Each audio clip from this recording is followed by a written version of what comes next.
Alhamdulillah wassalatu wassalamu ala nabiyyina Muhammadin wa ala alihi wa sahbihi ajma'in wa man tabi'ahum bi ihsan ila yaumiddin, amma ba'd.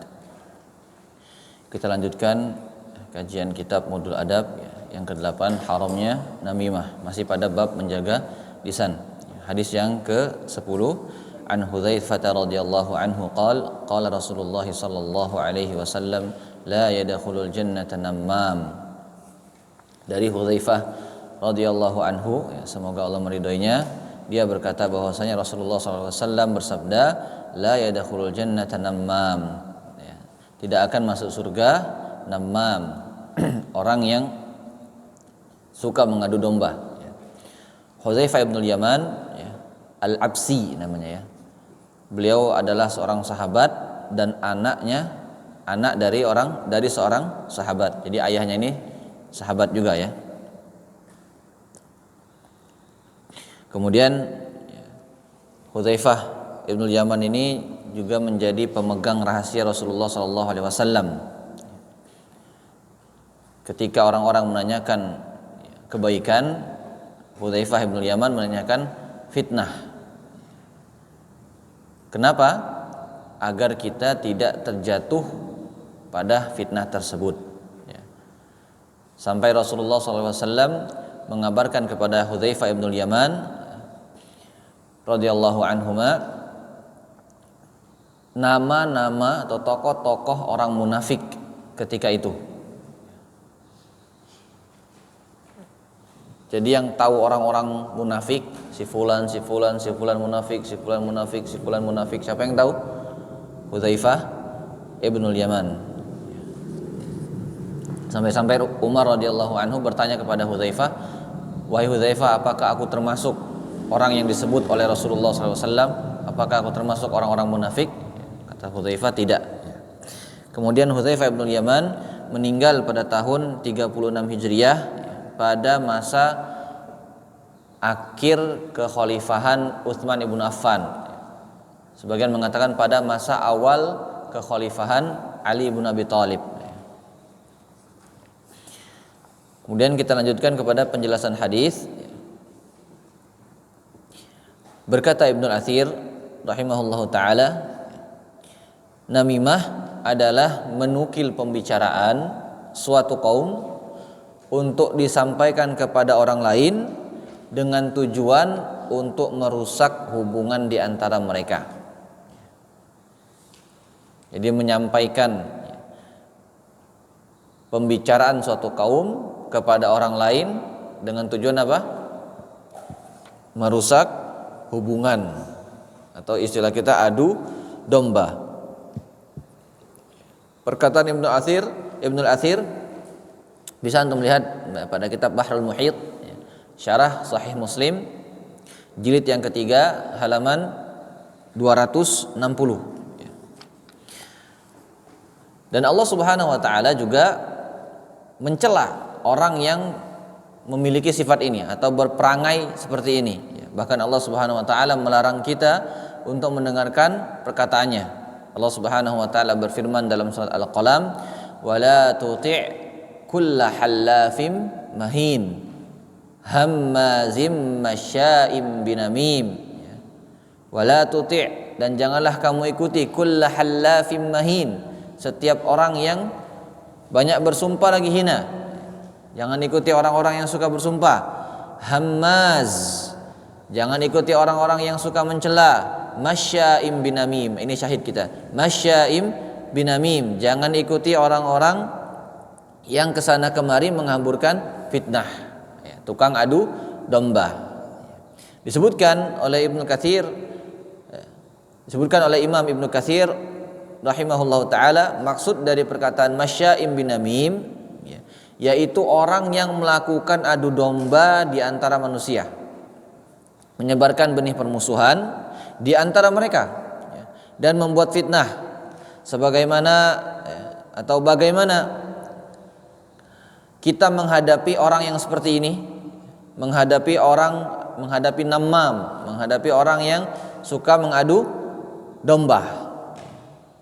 Disebutkan oleh Imam Nawawi rahimahullah taala dalam kitab Al-Minhaj halaman 200, dan kitab Az-Zahabi, dan disebutkan juga oleh Imam Az-Zahabi rahimahullahu taala dalam kitab Al-Kabair halaman 186, sikap seorang muslim menghadapi seorang namimah, ya, tukang adu domba adalah yang pertama, kita tidak boleh membenarkan perkataannya karena namimah kefasikan dan tertolak beritanya.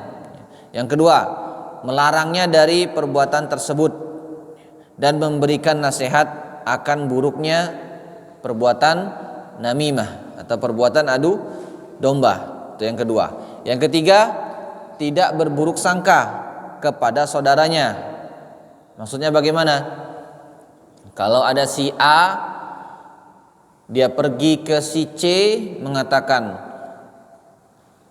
wahai C, tadi si B ngatain antum begini, begini dan begitu.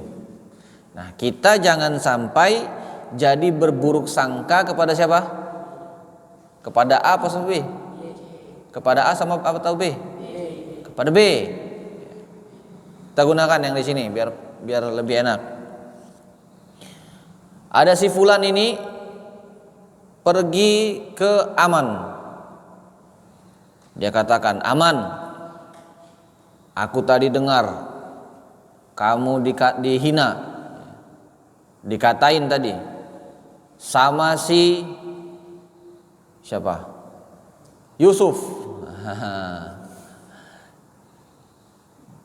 Nah, ketika si fulan ini ternyata adalah seorang namimah, ya, atau seorang namam, ya, orang yang mengadu domba, maka Aman tidak boleh berburuk sangka kepada siapa?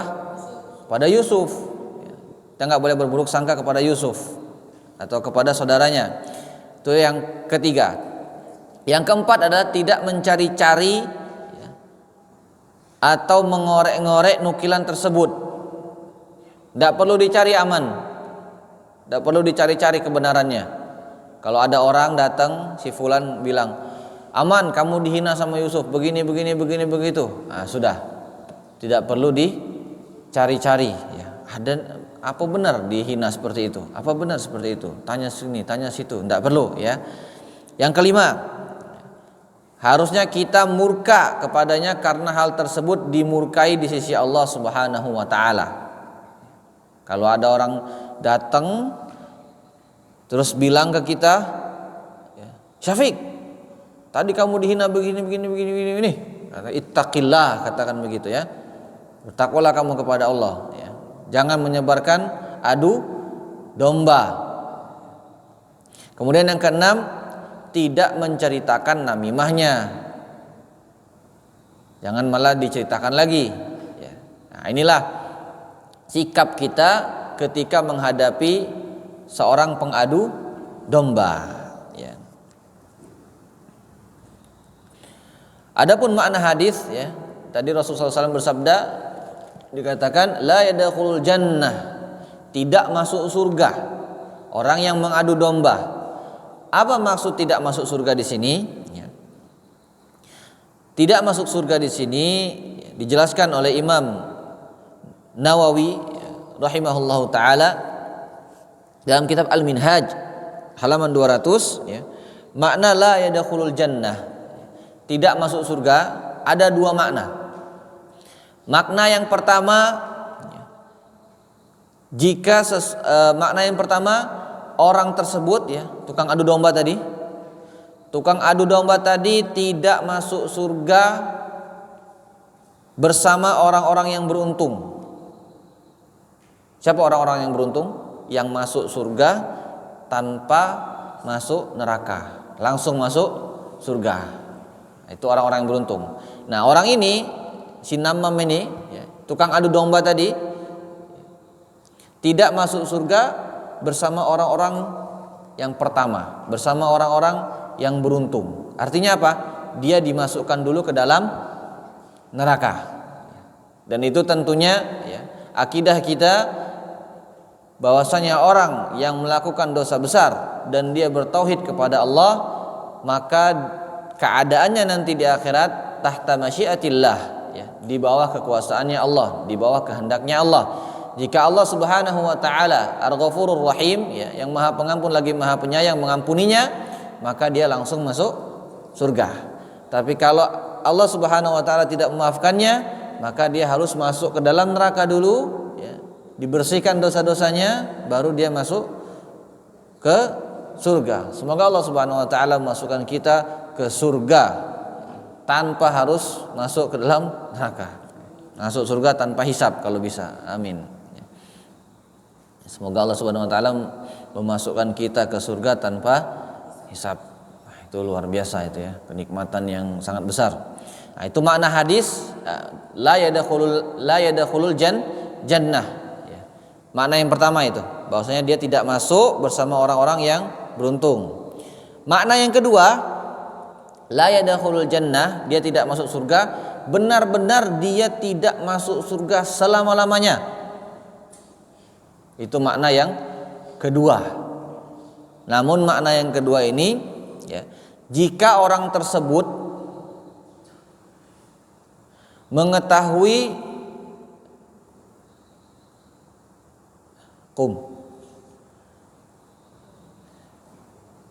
jika orang tersebut mengetahui bahwasanya namimah, ya, bahwasanya adu domba itu haram, terus dia mengatakan adu domba itu boleh. Nah, orang yang seperti ini, ya, dia menghalalkan apa yang telah Allah Subhanahu wa taala haramkan. Nah, orang yang seperti ini keluar dari Islam dan akan kekal di dalam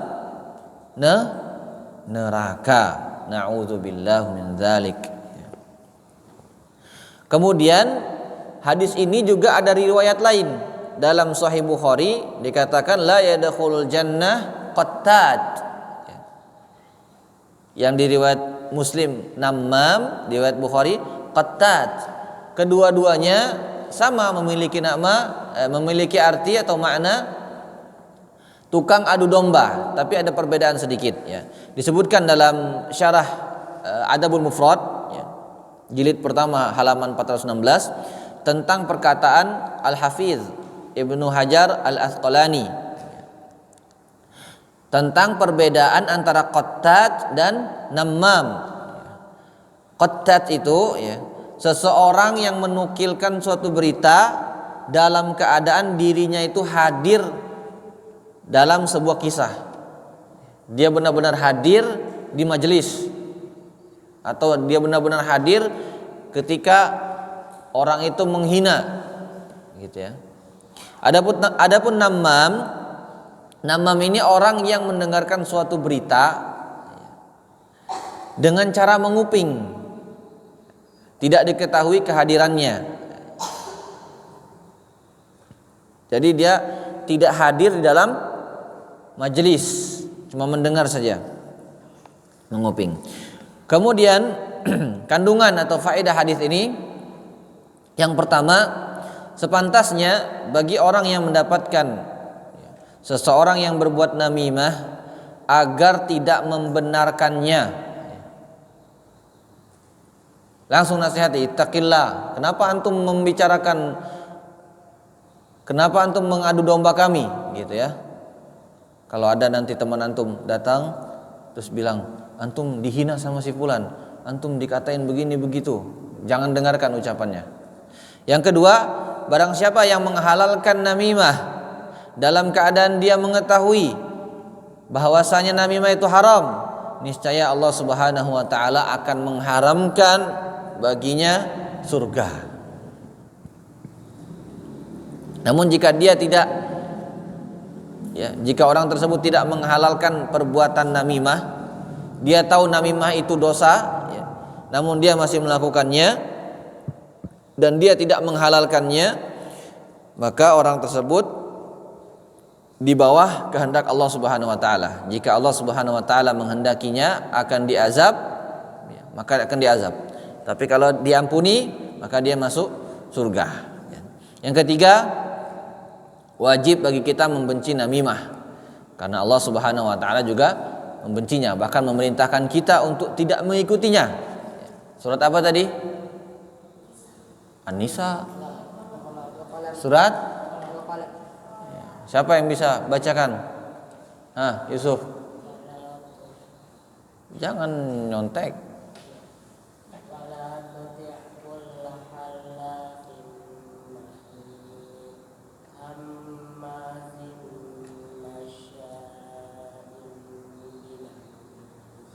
Ahsantu barakallahu fiik. Jadi ilmu itu apa kata para ulama? Ilmu itu fis sudur la fis sutur ya. Ilmu itu ada di dalam dada. Maknanya hafalan, bukan yang dalam kitab, apalagi dalam jawal, dalam HP ya. Ulama dahulu juga menyebutkan ilmu itu yang bisa dibawa ke kamar mandi. Ilmu itu yang bisa dibawa ke toilet. Maksudnya apa? Yang ada dalam dada, yang ada dalam hatinya, itu baru dinamakan ilmu.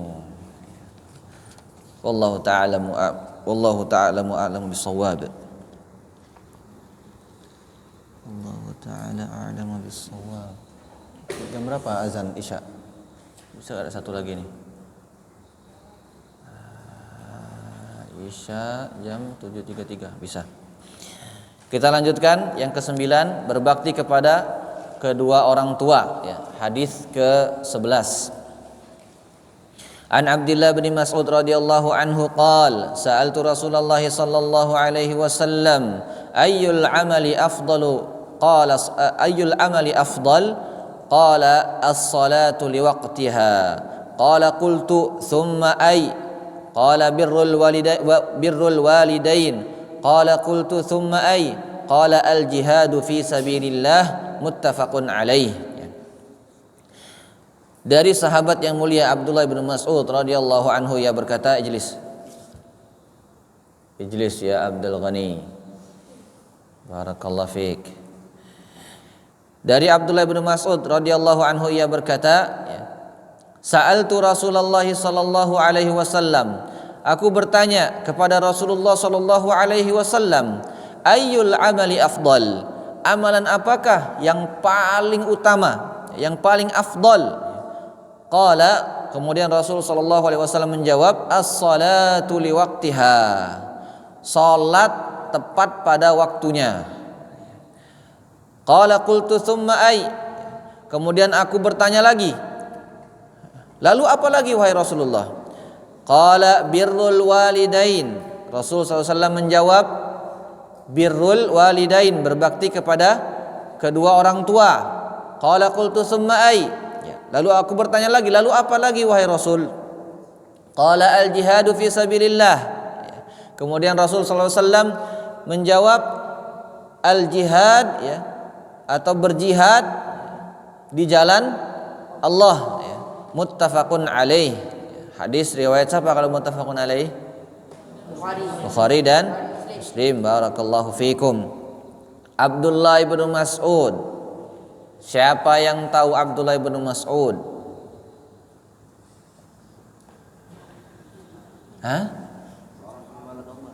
Pengembala domba. Iya. Dulu dia adalah maula ya. Siapa lagi yang tahu Abdullah bin Mas'ud? Siapa yang tahu? Ahsanta ya, orang-orang yang awal ya, yang masuk Islam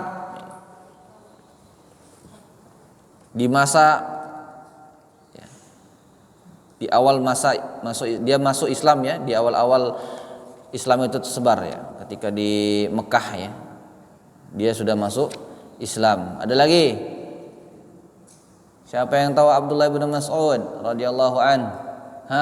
Aman. Abdul Ghani.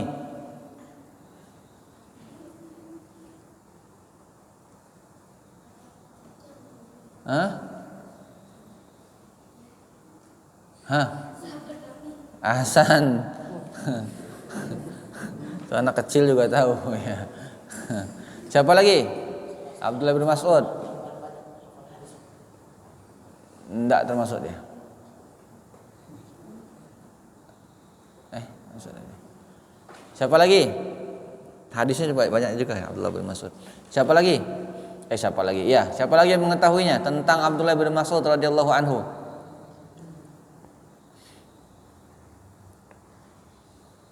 Dia adalah ahlul Quran. Ahlul Quran. Sanad Hafiz bin Asim itu berporos kepada Abdullah bin Mas'ud atau Ali bin Abi Thalib. Ya. Nanti yang belajar Zir ibnu Hubeish, seorang tabi'in, belajar kepada Abdullah bin Mas'ud. Nanti Zir bin Hubeish adalah guru dari Abdurrahman, ya, Syekh Abdurrahman. Kemudian Syekh Abdurrahman siapa? Asim belajar dari Syekh Abdurrahman, terus begitu.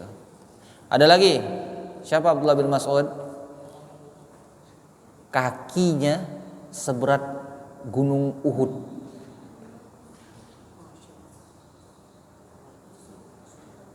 Itu baru kakinya. Kalau tidak salah dalam riwayat betisnya ya. Seberat gunung Uhud. Jadi ketika dia sedang berada atau menaiki pohon, Anda lupa. Kemudian orang-orang menghina, ya. Melihat tersingkap kaki Ibnu Mas'ud,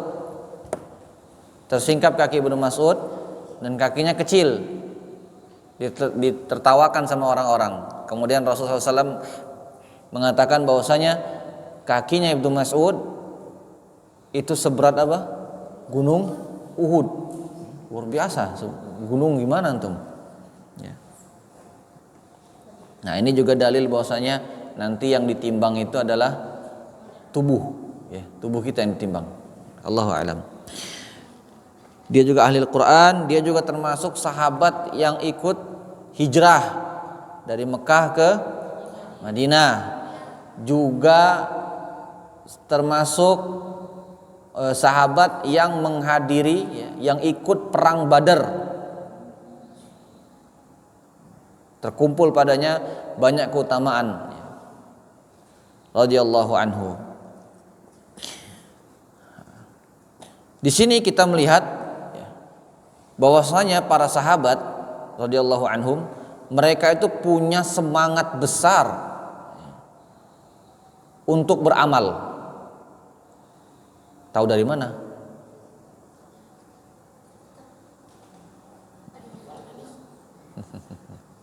Tahu dari mana? Nah, coba yang tahu sini, pikir sedikit.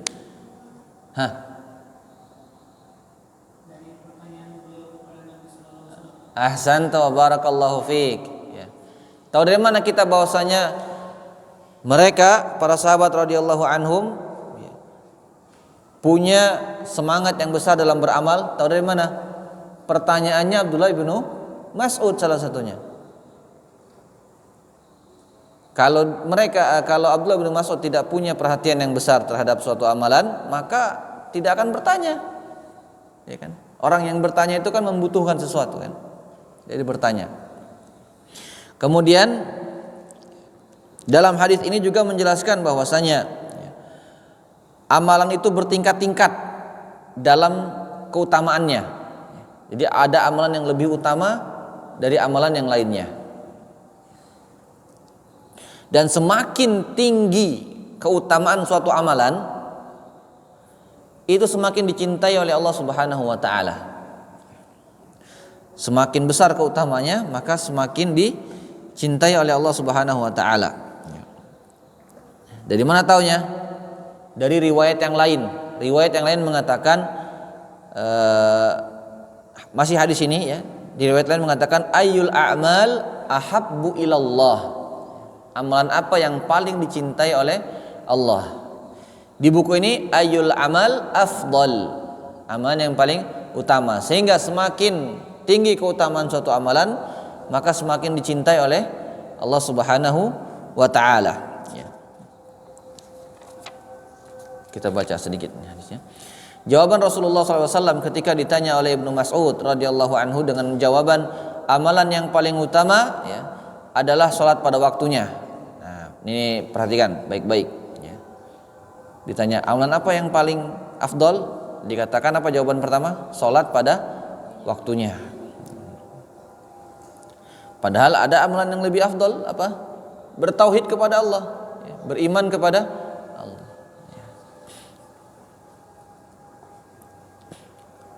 Ini baca isim tafdil ya. Dan maksud dari amalan yang paling afdal di sini ya, ditinjau dari orang yang menanya, dari penanya ya, dari orang yang bertanya.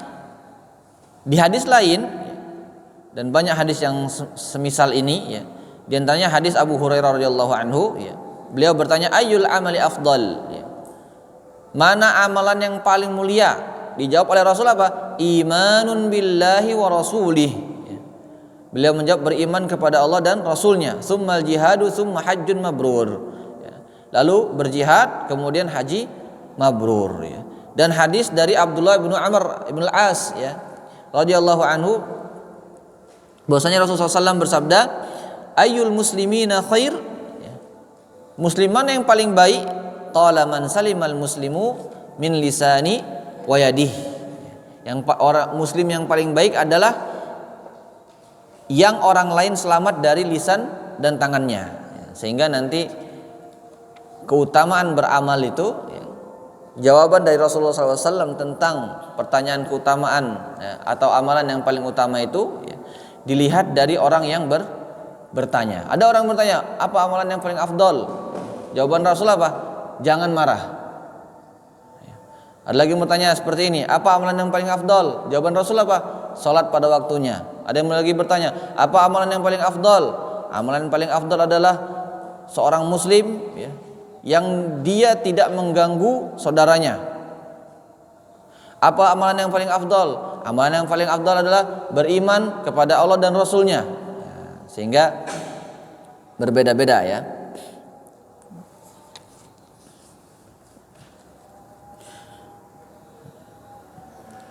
Maka para ulama ya, telah menjawab permasalahan tersebut dengan beberapa alasan sebagai berikut. Yang pertama, karena keadaan yang berbeda-beda dari para penanya, sehingga Rasulullah SAW memberikan jawaban sesuai dengan kebutuhannya, atau memberikan jawaban yang sekiranya bisa membangkitkan semangat untuk beramal, sehingga tidak putus asa darinya. Kemudian yang kedua, karena perbedaan waktu, sehingga suatu amalan akan lebih mulia apabila dikerjakan pada waktu tertentu. Contohnya afdhalul zikri ya, bacaan Al-Qur'an ya, zikir yang paling afdal itu bacaan Al-Qur'an. Namun ketika azan, maka yang afdal menjawab azan, jadi turun derajatnya. Yang afdal menjawab azan karena waktunya ya, dipahami? Kemudian Ibnu Mas'ud juga berkata ya, di hadis itu, "Fama taraktu astaziduhu illa ir'aan alaih." Ya. Dan aku tidak meninggalkan, ya, tidaklah aku meninggalkan untuk menambah pertanyaan melainkan dikhawatirkan akan bosan dengannya. Maksudnya apa? Setelah 3 kali bertanya, tanya, ayyul amali afdal? Amalan apa paling afdal? Dijawab sama Rasul, salat pada waktunya. Tanya lagi, lalu apa? Birrul walidain ya, berbakti kepada orang tua. Ditanya lagi, lalu apa? Jihad fisabilillah. Bisa enggak Ibnu Mas'ud bertanya lagi? Bisa. Apalagi wahai Rasul. Namun Ibnu Mas'ud tidak menambah pertanyaan. Dia cukupkan dengan 3 amalan ini. Kenapa?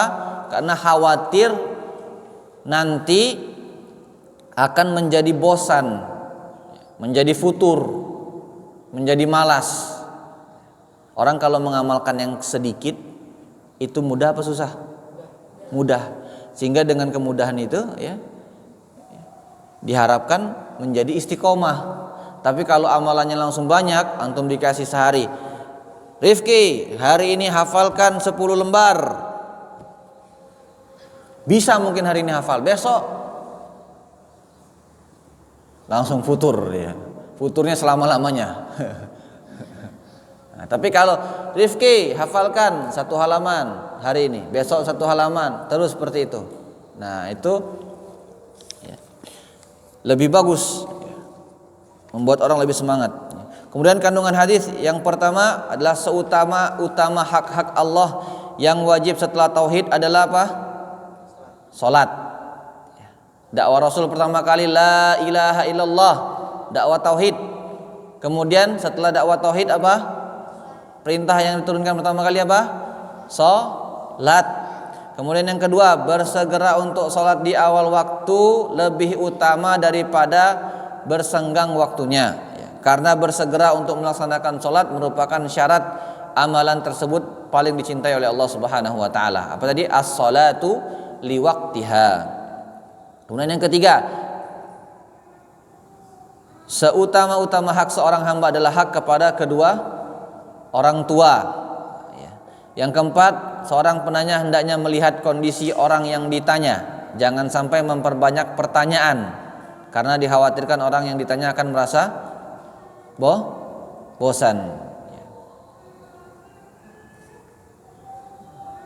Azan dulu. Azan lah.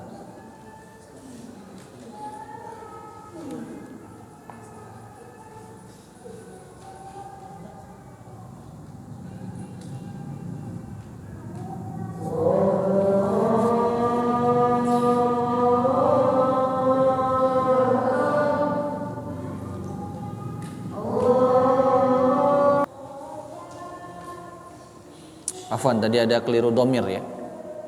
Domirnya itu alaihi, itu kembali ke Rasul. Maksudnya fama taraktu astaziduhu illa ir'aan alaihi ya.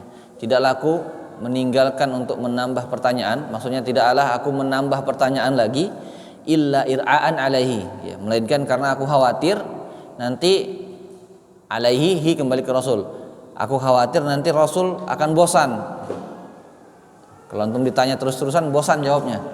Tanya, Rasul, apa amalan yang paling bagus, paling utama? Salat pada waktunya. Apalagi berbakti kepada orang tua. Apalagi jihad fisabilillah. Apalagi nah, nanti khawatirnya Rasul jadi bosan ya. Nah, makanya di sini ada kandungan hadis yang keempat, seorang penanya ya hendaknya melihat kondisi orang yang ditanya. Jangan sampai memperbanyak pertanyaan, karena dikhawatirkan orang yang ditanya akan merasa bosan. Nah, ini juga dikiaskan ke antum ini. Nah, kalau lagi mau minta sesuatu, dilihat dulu kondisi ustadznya. Dan juga kalau sudah ditolak jangan berulang, nanti minta lagi. Ya, nanti ustadznya bosan, dihukum antum. Difahami? Naktafi bihadzal qadar, subhanakallahumma wa bihamdika asyhadu an la ilaha illa anta astaghfiruka wa atubu ilaik. Kita baca hadisnya.